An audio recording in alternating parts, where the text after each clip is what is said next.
presentar a Paul Aubert, por mi parte, sería, si soy sincero, pues leer, como he leído estos días, su currículum en Internet, así que os voy a obviar esta estupidez. A mí me ha llamado particularmente la atención de su obra, y supongo que es por un obvio interés por mi parte, como he sido por mi formación como licenciado en periodismo, alumno del vicerrector que tenemos aquí ahora mismo en la sala, Juan Antonio, quizá me recuerde como un alumno particularmente díscolo, pero con tendencia a leer algo. Y me ha llamado muchísimo la atención los estudios sobre la prensa del profesor Aubert, que además él ha estudiado un periodo que a mí resulta especialmente fascinante, porque creo que es, bueno, es el primer periodo, ¿no?, en el que la prensa tiene una labor especialmente importante en la evolución de la historia, ¿no?, ese principio del siglo XX, donde determina muchísimo lo que ocurre. Pero esto no es el tema de hoy. Ni era mi intención inicial, claro. Hablar de la prensa y trabajar sobre la prensa, pero era necesario. Luego le voy a preguntar por ello. Y, de todos modos, el tema del que sí va a hablar realmente del profesor Aubert a mí también me interesa muchísimo. De hecho, ayer recuerdo que Tom Barnes, en un momento dado, lo mencionó en su intervención, a la hora de hablar de sus reflexiones sobre el hispanismo, mencionó el fracaso del liberalismo en España y decía que, bueno, que no había que contra lo que habitualmente los españoles nos achacamos, como que somos los únicos que fracasaron en ese aspecto en el siglo XIX, él recordaba que no. Y supongo que el profesor Aubert también va a hablar de ello y va a hacer una comparativa entre el fracaso español indudable y el no sé si tan indudable de Francia, Alemania, el Reino Unido. Ellos siempre no, dicen que en su caso sí triunfó. Y por no retrasar mucho más esto, como luego espero sí hacer alguna pregunta medio digna, dejo al profesor Aubert que nos deleite. Muchas gracias. Naturalmente es un reto hablar después de Jean-François Botrel, quien volvió a plantear la cuestión de nuestra identidad de alguna manera, del limbo en que se encuentra el hispanista. Yo, por ejemplo, a veces estoy explicando a mi familia que mi idioma de trabajo es el español. Entonces, escribo y publico en español. Sé que lo que escribo no interesa a los franceses. Ya varios editores me dijeron que esto estaba muy bien porque no tenían público y que no iban a hundir su colección para publicarme, a no ser que hablara de la vida amorosa del rey o del príncipe, no de Franco, claro, pero bueno, esto es lo que les interesaba. Y puede efectivamente resolverte esta esquizofrenia en un momento en que uno no se siente ya universitario francés ni autor español, está entre dos universos, yo lo estoy notando cada vez más, a menudo una bibliografía distinta, porque yo llegué a entender que en un momento, y esto, claro, tiene consecuencias importantes, España era Alemania, eran los Países Bajos, era Italia, bueno, y Francia, y todo esto, y el norte de África. Todo esto supone un trabajo inacabable sobre la identidad del investigador, del objeto que está evolucionando, etc. Y lo que ha mostrado perfectamente y de modo muy sugerente mi amigo Jean-François es precisamente todas estas vías de investigación abiertas sobre la identidad del hispanismo, que fue en un primer momento diplomático, erudito, antes de llegar a científico, ¿no? Bueno, pero no voy a repetir lo que él, o a desarrollar lo que ha dicho perfectamente. Agradezco mucho esta presentación a José Luis García. Esta presentación me parece muy exagerada. Querido Alfredo, querido Juan Antonio, queridos colegas, les agradezco mucho el honor que me hacen al invitarme con estos prestigiosos colegas en este encuentro homenaje a Gerald Brennan, cuya lectura, con las obras de Altamira, Vilar, Vicens Vives y Tuñón de Lara, contribuyeron a mi formación de joven hispanista. Pues en una época en que los hispanistas habían definido una contemporaneidad que no pasaba del siglo XIX, no había catedráticos franceses capaces de guiarnos por el siglo XX. Creo que el primer catedrático fue Jean-François, creo, en el año 81 más o menos, ¿no? Bueno, entonces, el profesor que teníamos, yo estudié en Aix-en-Provence, volví a Aix-en-Provence por casualidad, pero se le ocurrió en primer año fiarse de Brennan y, sin decirlo, leernos algunos capítulos de El laberinto, que la editorial parisina Ruedo Ibérico acababa de publicar. Como muchos hispanistas ingleses e italianos, Brennan buscaba los antecedentes de la guerra civil, que además le tocó vivir. Entendió, y lo cito, que la España símbolo era bastante diferente de la España real. Tampoco se dejó impresionar por los excesos que notaba en la conducta de grupos e instituciones, pero sobre todo estaba convencido de que España era ya un país mal conocido y no se contentó con un enfoque doblemente determinista, pues además procuró contradecir o explicar la cita de Sagasta que sirve de epígrafe a su primera parte dedicada al antiguo régimen, que cito: «Yo no sé a dónde vamos, pero sí sé que doquiera que vayamos perderemos nuestro camino».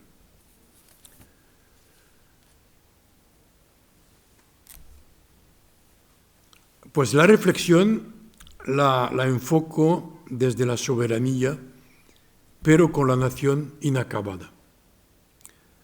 Trato de explicar la frustración liberal que vive España, trato de reflexionar en torno a lo que Machado llamó esta España que pasó y no ha sido, porque el liberalismo estuvo inconcluso, pero estuvo inconcluso en toda Europa y todavía no se ha cumplido, ni se cumplirá, a mi parecer. Este pesimismo de Sagasta pues fue prolongado doblemente por una España frustrada porque llegó tarde a la modernidad y luego porque intuyó que esta modernidad, impuesta por la euforia historicista del siglo XIX, no era la suya. Pues la nueva generación piensa que le han confiscado el porvenir asignándole un modelo liberal gastado. Y además inconcluso. Pero lo repito, el proceso es un proceso inconcluso por doquier, porque que yo sepa, la famosa separación de poderes de Montesquieu no existe en ninguna parte, de que no hay poder judicial independiente, por ejemplo.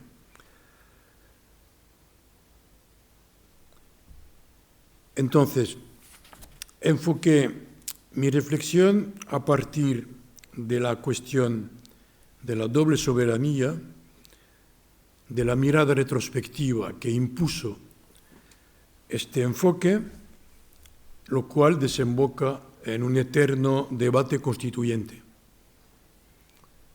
En este sentido, España explicita este problema, pero no es muy diferente de otros países que siguen reflexionando sobre una nueva constitución posible. En nuestro país hablan algunos de la Sexta República, otros prefieren comprobar que hemos llegado poco a poco a presidencializar el régimen, cambiando los plazos de las elecciones, de los mandatos, etc. Lo cierto es que en el siglo XIX las estructuras económicas del país están cambiando. Y lo cierto es que sus gobiernos no saben adaptarse a los usos democráticos, cuyos fundamentos prefieren desconocer porque no quieren asumir su alcance. Mantienen por el clientelismo prácticas del antiguo régimen y no hacen evolucionar una economía nacional que todavía está en manos de especuladores. Pues, en España, el país es golpeado por la segunda revolución industrial sin haber hecho del todo la primera, y por la revolución social sin haber llevado a cabo la revolución política liberal, es decir, sin haber hecho el Estado ni la nación, ni haberse dotado de un relato nacional. Quiero decir, de un relato nacional aceptable o aceptado por la mayoría de la nación. Perspectiva que tuvo que enfrentar Azaña en el año 36, por ejemplo, cuando de repente se le ocurrió gritar: siempre he temido que volviésemos al gobierno en malas condiciones. No pueden ser peor, una vez más hay que segar el trigo en verde. Pues los gobiernos de la Restauración, en realidad, procuraron durar. Al contrario, sus oponentes buscaron la perfección, haciendo de la democracia un ideal inalcanzable. A los de la República les falta tiempo para redactar una constitución y gobernar a la vez, de tal manera que España vive en una perpetua interinidad o transición. España inventó dos palabras, un adjetivo, el adjetivo liberal, un concepto que no se ha definido del todo, pero que es la transición, porque no se explica hacia dónde. Transición hacia la democracia, pero no se sabe cuándo se ha llegado. Y por otra parte, es un concepto que se define a posteriori, diciendo que esto que hemos vivido fue una transición. Pero la transición se supone que sigue, pero es un modelo de exportación también, porque intentaron venderlo a los países del este, a las revoluciones árabes, etc. Pero en realidad es un concepto liberal del siglo XIX que sirve para describir un proceso actual. De alguna manera suena un poco al neocolonialismo, ¿no? Esto de describir con palabras ajenas, impuestas, un proceso que no se entiende perfectamente. Además, el estatuto de la expresión escrita traduce con sus logros y sus deficiencias esta frustración. Le cuesta a la prensa imponerse en el sistema parlamentario. Los autores tienen la impresión de predicar en el desierto y se cree que la redacción y el voto de una ley bastan para resolver un problema, cuando la democracia, como la información, es un combate diario. Aunque la mundialización de la economía capitalista y la aceleración de una información no siempre fidedigna mediante las redes sociales obligan a la definición de otras soberanías, mientras crece la utopía de la espontaneidad orgánica de un pueblo unido,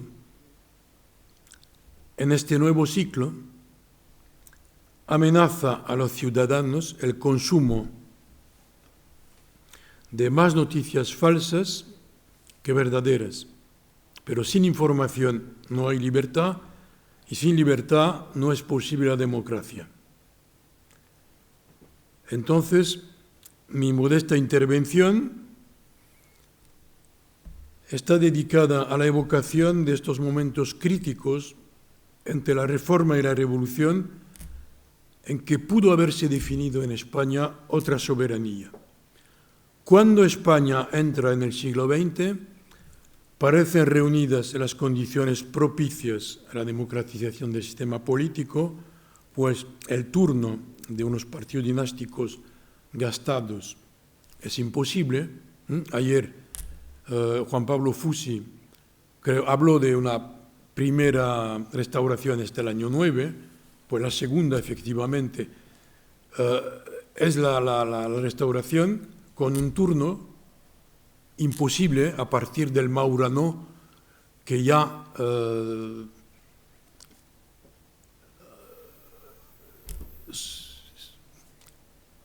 crea una contestación, ¿no? Y Sagasta y no sé, tampoco, etcétera, y bueno, y ya no hay forma de resolver o de procurar una resurrección del turno con otros partidos, hasta Primo de Rivera, que lo intentó de una manera curiosa con la Unión Patriótica y el Partido Socialista. Pero ya, bueno, aquello ya parece imposible, es decir, que la ficción anglosajona ya no funciona. Pero hay otro problema que es interesante evocar, es que últimamente este turno tampoco funciona en los países europeos con los partidos que aparecieron después de la Segunda Guerra Mundial.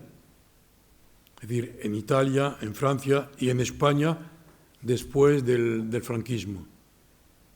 Hubo un turno durante cierto tiempo, pues luego apareció una tercera vía y ahora no se sabe. Hay movimientos que son movimientos con apelaciones performativas, Avancem, Podemos, En Marche, bueno, 5 estrellas ya es otra cosa, pero no se sabe exactamente hacia dónde se quiere ir. Pero tampoco se sabe de dónde vienen estos movimientos, porque se procura ocultar el proceso ideológico de creación. Son nuevas prácticas de gobierno que anuncian un fin económico, político y jurídico del siglo anterior, pero sin querer implantar del todo el liberalismo, pues se temen las consecuencias políticas.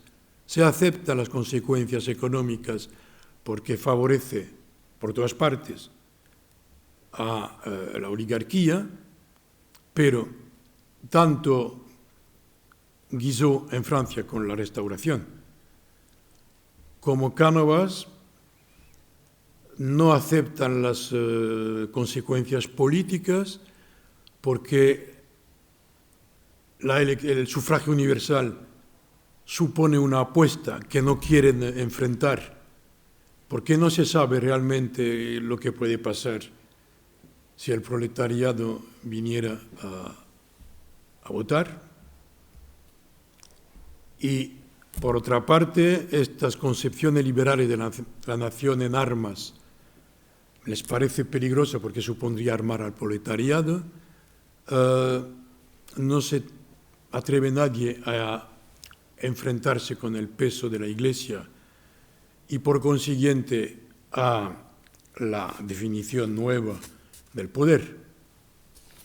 De tal manera que en el paso lento de una sociedad rural a una sociedad urbana, de una economía agraria a una economía industrializada,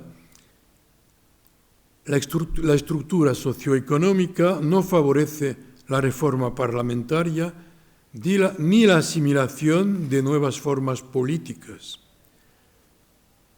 Esta situación ha sido la de todos los países europeos, pero varios acontecimientos, la derrota de 1898, pero ya hace bastante tiempo que algunos colegas, yo mismo participé en esta comparación, los otros países europeos vivieron humillaciones parecidas. Y yo cité en algún trabajo antiguo la reacción de Charles Maurras en 1905, que yo sepa, publica un libro titulado «Quand les Français ne s'aimaient pas». Y en este libro encontramos toda la problemática del 98, pero adaptada al modelo francés, en reacción a Alemania. Entonces, nace este movimiento que manda a todos los jóvenes franceses a estudiar a Alemania, porque se supone que los que vencieron en Sedan fueron los alemanes mejor instruidos, etcétera, como los norteamericanos llegaron a vencer de alguna manera a los españoles y ante los franceses, los españoles, etcétera. Luego, otro acontecimiento fue la neutralidad del 14, que crean coyunturas particulares y hacen de España un caso atípico tras una política de retraimiento o de neutralidad, pero que empieza ya en 1861 frente a la unidad italiana y luego cuando la Primera Guerra Mundial. Entonces, los españoles están buscando al pueblo soberano, pero se están enfrentando a los límites de la doble soberanía. Tanto Sagasta como Fernando de los Ríos, es decir, en el año 61 como en el año 17, plantean el problema en los mismos términos. Sagasta, para convencer a Isabel de que no se puede oponer constantemente al reconocimiento de la unidad de Italia con unos diputados favorables al liberalismo, a quienes debe el trono, plantea el problema de esta manera, interpelando a los diputados. Una de dos: o los reyes lo son por derecho divino o lo son por voluntad de los pueblos. ¿Aceptáis lo primero? Decidlo, proclamadlo en voz alta, pero tened presente que defendéis o proclamáis en la segunda mitad del siglo XX una herejía política, una contradicción que lucha abiertamente contra el poder que ejercéis o que ejerceríais al abrigo de una monarquía de derecho divino. Dice esto en su discurso del 6 de marzo de 1861. Pero de los Ríos, en un periodo mucho más largo que voy a permitirme resumir porque todo el mundo se pierde en las frases de los Ríos, reflexiona sobre la incongruencia de una monarquía constitucional cuando ni el soberano ni los gobiernos respetan la ley suprema. Entonces, los políticos liberales explican que la soberanía reside en el pueblo y no puede perderse ni delegarse. En 1917, de los Ríos explica lo siguiente: o la Constitución es considerada como el valor supremo positivo, o el rey es concebido como la magistratura creadora del orden constitucional. Si lo primero, el rey, órgano creado y subordinado, puede violar la Constitución, si lo segundo, aun cuando sea órgano creador, su propia creación, el orden constitucional, le absorbe y aprisiona. Esta argumentación hace hincapié en la definición del Estado de Derecho como separación de poderes. Otro requisito es que el monarca respete el texto supremo en tiempos de crisis, lo que no fue el caso hasta después de 1878. Juan Carlos es el primer monarca que respete una constitución, lo cual hasta la fecha obligó a buscar una serie de fórmulas de democracia sin el pueblo y luego sin el rey. Pero las lentitudes de la implantación del régimen liberal engendran pues una frustración que se evidencia con el análisis de los factores económicos, políticos, ideológicos y culturales heredados del antiguo régimen. Otro problema, al lado de la doble soberanía no resuelta, nunca, y todavía no está resuelta. Lo que pasa es que ahora hay un monarca que respeta la Constitución, quiere defenderla. Bueno, puede ocurrir que haya un monarca que no quiera defenderla. ¿Y qué pasa entonces? Otro problema es la discordancia de los tiempos. Es lo que llamo yo la memoria de la libertad. Es decir, que se intuye que esta frustración se debe al incumplimiento del liberalismo definido en el siglo XIX. Pero cuidado, es que entonces se definió también una modernidad de una manera excesiva, lo que explica la reacción de Ortega, por ejemplo, en este famoso artículo que publica en la introducción del Espectador, muy siglo XIX, nada moderno, pero muy siglo XIX. Y tanto Unamuno como Machado y otros resumen el problema de esta manera: seremos remolcados hacia el porvenir. Cuando en el año 26 los republicanos de Alianza Republicana están muy contentos porque piensan que les va a tocar pronto un cambio de régimen que les favorecerá, pero publican su manifiesto afirmando: venimos en el siglo XX a luchar por la libertad conquistada en el XIX.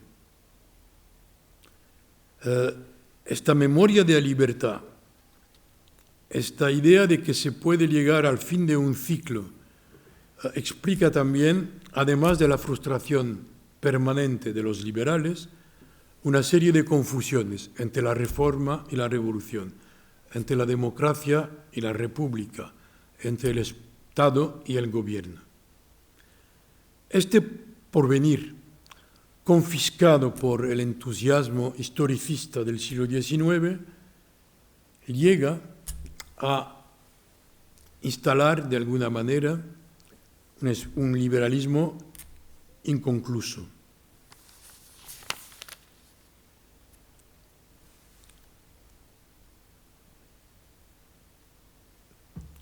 Pues España entra en una modernidad convulsa, con los ojos puestos en el modelo liberal del siglo XIX que no supo imponer.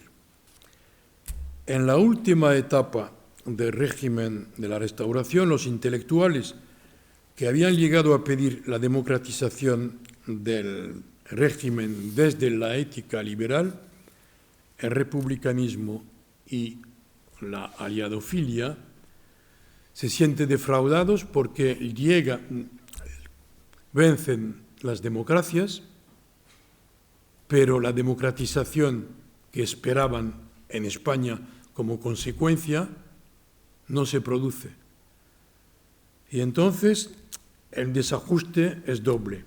Se trata primero de una frustración de los mismos actores políticos concretados a la ausencia del sujeto de la hipotética regeneración o de la revolución, y por otra parte de una desilusión anticipada frente a la solución entrevista. Es decir, España aspiraba a la democracia mientras ésta se veía acosada por la ideología bélica, por el rechazo bolchevique también.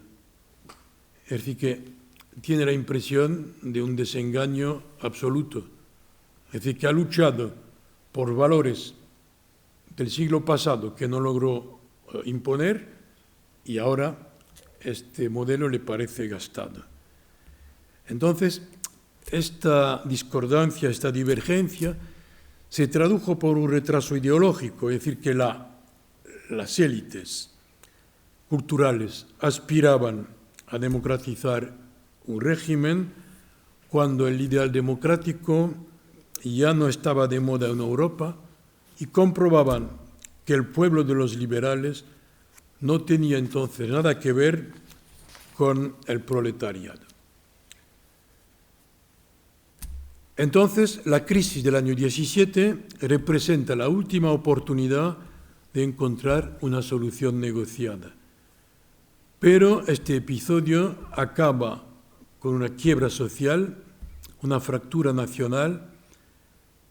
La primera consecuencia de esta crisis es la participación de la burguesía financiera catalana en el gobierno de García Prieto. La segunda es ya la comprobación de la imposibilidad del consabido turno, pues ningún partido tiene fuerza suficiente para gobernar.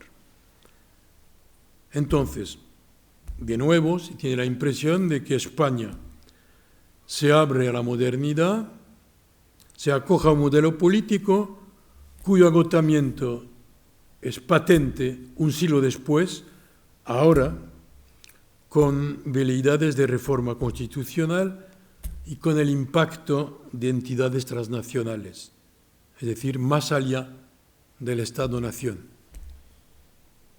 Así que España entra a la modernidad con una nación inacabada, quiere construir un Estado-nación en un momento en que el Estado-nación ya no existe en ninguna parte, ya ha pasado de moda o ya no es eficaz.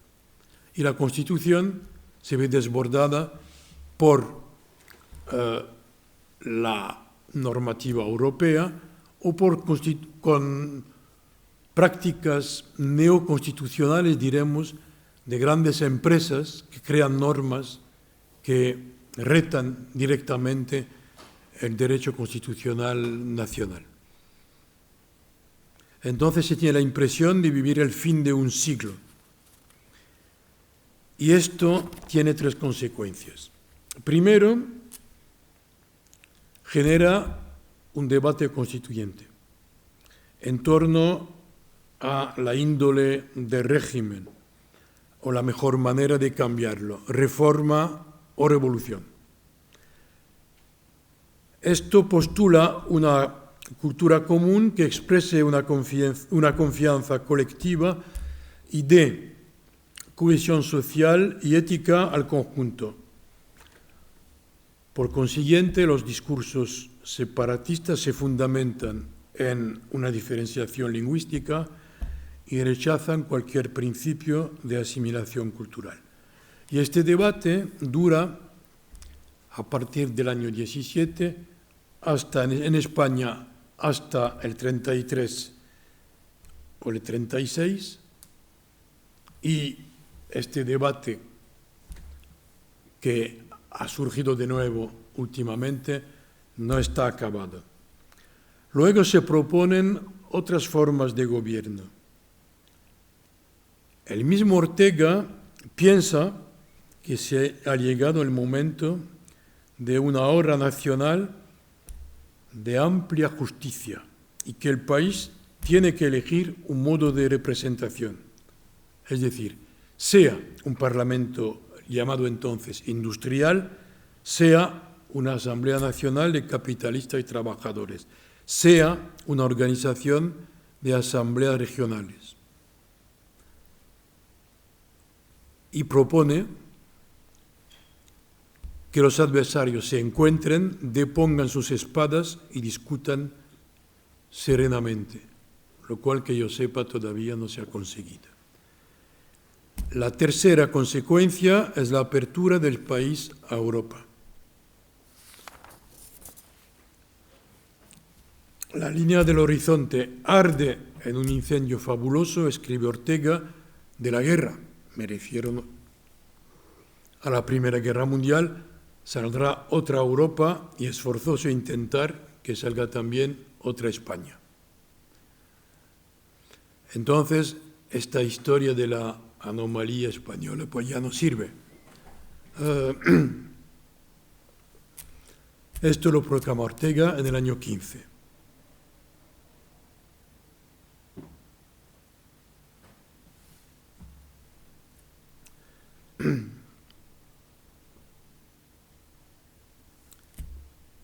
En cualquier caso, es preciso volver a definir al Estado y a la nación.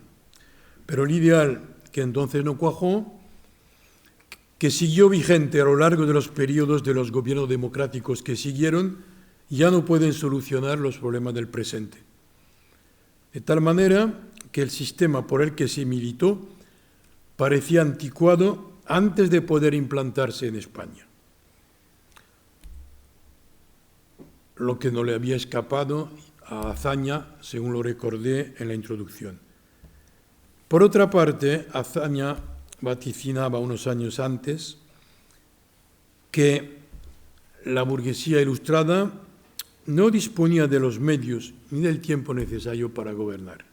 Los burgueses radicales serán desposeídos sin haber pasado por el poder, lo cual explica que se haya visto obligado a gobernar con leyes de excepción para defender a la República, y también que tanto la derecha como la izquierda carecieran de cultura parlamentaria. La primera acusaba a la segunda de querer destruir la patria cuando ésta actuaba como si dispusiera de poco tiempo o quisiera hacerlo todo, asemejando apresuradamente república y democracia, transformando la misma índole del régimen y reformando la práctica política a la vez. Esta discusión inacabada en torno a un liberalismo armónico indica que se trata de recuperar un pasado frustrado, lo que explica que también en momentos claves los demócratas, convencidos de que sus apreciaciones eran aprovechables, enarbolaran el Tratado de Gumersindo de Azcárate, el régimen parlamentario en la práctica, redactado en el año 1886, reeditado en 1931, reeditado de nuevo en 1975, en cuyo prólogo proponía el self-government. Queda por ver si se trataba de la autogestión de la que se habla ahora por todas partes, en un debate constituyente que considero eterno. La muerte de Azcárate, en plena sesión del Instituto de Reformas Sociales, a mediados de diciembre de 1917, descrita por Posada, era premonitoria de esta frustración de los liberales que nunca vieron triunfar sus principios y acabaron reiteradamente sus proclamas, como Unamuno, Machado u Ortega, con un llamamiento a una juventud que acusaban de haber abandonado la política y de la que ellos mismos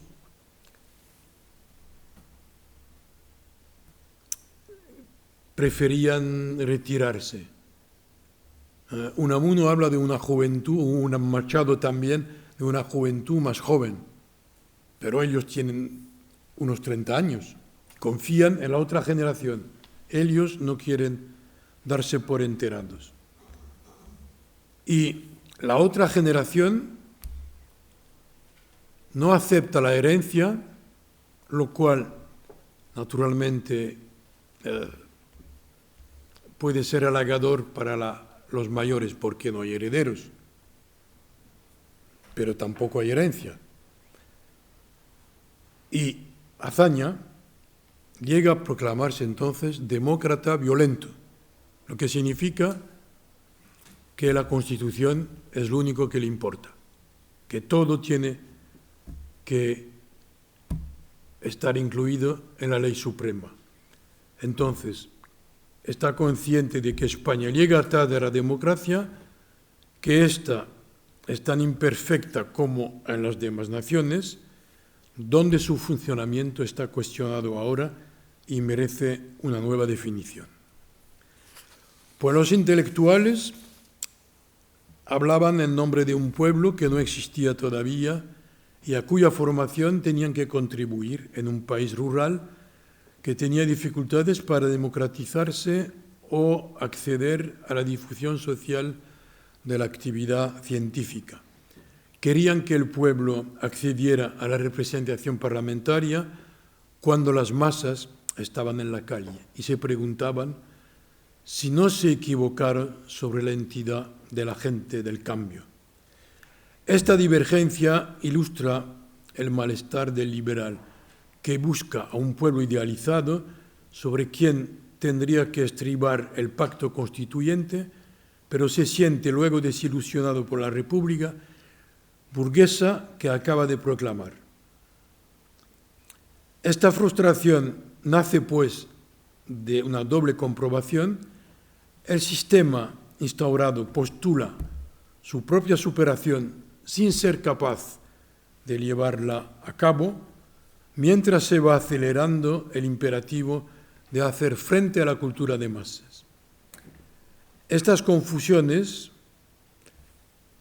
llegan a explicar variaciones en torno al tema de la renovación, de la reforma, de la revolución y explican este eterno debate constituyente. Este debate abierto en el 17 no se cierra en el 31, pues en el año 33 se sigue hablando de una posibilidad de superar a la República de una manera u otra, y en el año 36 tanto Posada como Castillejo como Miguel Maura proponen sea una tercera vía, sea una república autoritaria. Curiosamente,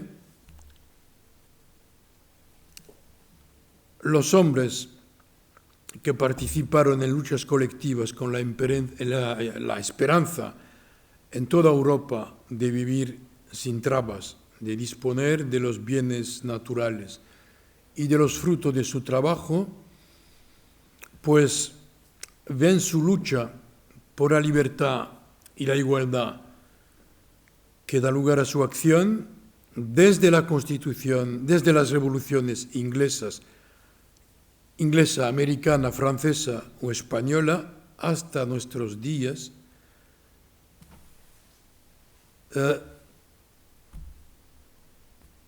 descritas de nuevo con este ideal decimonónico que parece haber fracasado en los países que lo engendraron, y en vez de procurar salir del siglo XX, siguen tratando de imponerlo. Más allá de este debate contradictorio sobre la esencia y la forma de constitución y la oportunidad de una criba que suprime su carácter disyuntivo, providencial, provisional y no preceptivo y deje implantar unos principios enunciados, pues se está comentando la Constitución como una entidad que se puede perfeccionar, o se está comentando la Constitución como algo transitorio o como algo absoluto, y no se sabe exactamente a qué atenerse. Muerto Franco, se plantea el mismo problema: o se asigna un fin a la transición, o se comprueba a posteriori que fue efectiva, o se pretende homologar desde un limbo sociopolítico una evolución inevitable sobre la que estribara el discurso de las tres legitimaciones de la monarquía restaurada. Me refiero a la segunda restauración, a lo que yo llamo la segunda restauración.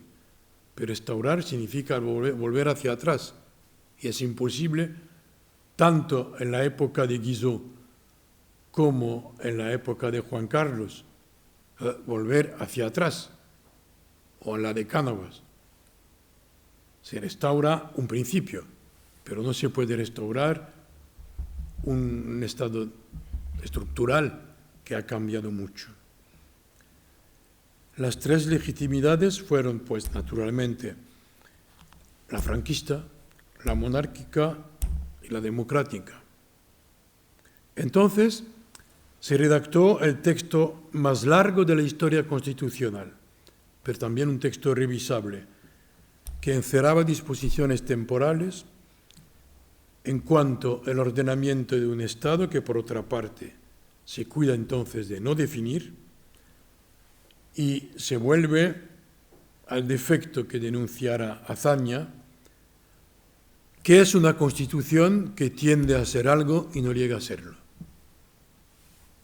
Muchos de los inconvenientes del proyecto, dice Azaña, y después lo reitera Jiménez de Azúa, el autor del texto del último proyecto constitucional, muchos de los inconvenientes del proyecto vienen de que está mal redactado. Pero el problema es que se teme que la democracia sea una democracia imperfecta, pero es, creo yo, la esencia de la democracia, ser imperfecta, pero permitir el debate, permitir una perfección. La democracia no es una constitución. La democracia, ya lo decía un sociólogo a quien se cita poco ahora, que se llamaba Carlos Marx, y decía, la Constitución no es todavía la democracia, y la presenta como el enigma resuelto de todas las constituciones. Es decir, más que unos principios jurídicos o un ideal filosófico, la democracia es una práctica social. Y entonces, la democracia permite codificar la oposición, la crisis, el debate. Y en vez de hacer como en el Far West, sacar la pistola, votar enmiendas. Y luego ver cómo aquello puede funcionar. Pero esto en ninguna parte ha funcionado todavía. Y España no es anómala. Es decir, que el reflejo español, como en otros países, fue cambiar la Constitución, es decir, cambiar las reglas de juego. En vez de saber a qué vamos a jugar. La gente está en el terreno ahí y no se sabe todavía qué se va a jugar. Entonces, uno definió una regla y le tocó a la oposición definir otra regla. Es decir, no, en España no se aceptó, la mayoría nunca aceptó una Constitución. Entonces, España es sin duda el país que más experiencia constitucional tiene, porque en vez de aplicar la Constitución, prefiere redactar otra o enmendar la anterior y seguimos hasta ahora, es decir, de esta manera. De tal manera que estoy convencido de que España es un país en Europa que bastante único, es decir, que ningún país hizo tantos esfuerzos para no ser diferente. Su especificidad reside en problemas estructurales de antiguo régimen no resueltos, no en un deseo de ser distinta. Y en este sentido, pues me atrevo a hablar de frustración liberal, pero no pensando únicamente en España, sino pensando en el liberalismo en general, que fue una utopía del siglo XIX, es decir, se confió en el carácter de educación cívica del voto, vamos a votar todos, incluso los analfabetos, incluso las mujeres que pertenecían naturalmente en este momento a la categoría de analfabetas o a la categoría de personas que no alcanzaban la categoría de ciudadanas por el peso de la Iglesia, que no aceptaba la nueva definición del poder de la soberanía nacional. Y entonces, en esto se siguió hasta ahora, más o menos. Es decir, que o se desarrolla la instrucción pública y se espera, pero no se sabe hasta cuándo. ¿Quiénes van a votar? Los bachilleres, los licenciados, los doctores, y volvemos al positivismo. Y los doctores, los catedráticos, mejor, son los catedráticos, o son los catedráticos de clase excepcional. Bien, o esperamos a que todo el mundo entienda el régimen político parlamentario y desarrollamos la instrucción, pero ¿hasta cuándo? Este es el problema de la frustración liberal y creo que todavía va para largo. Y en esto me paro porque no quiero pasarme.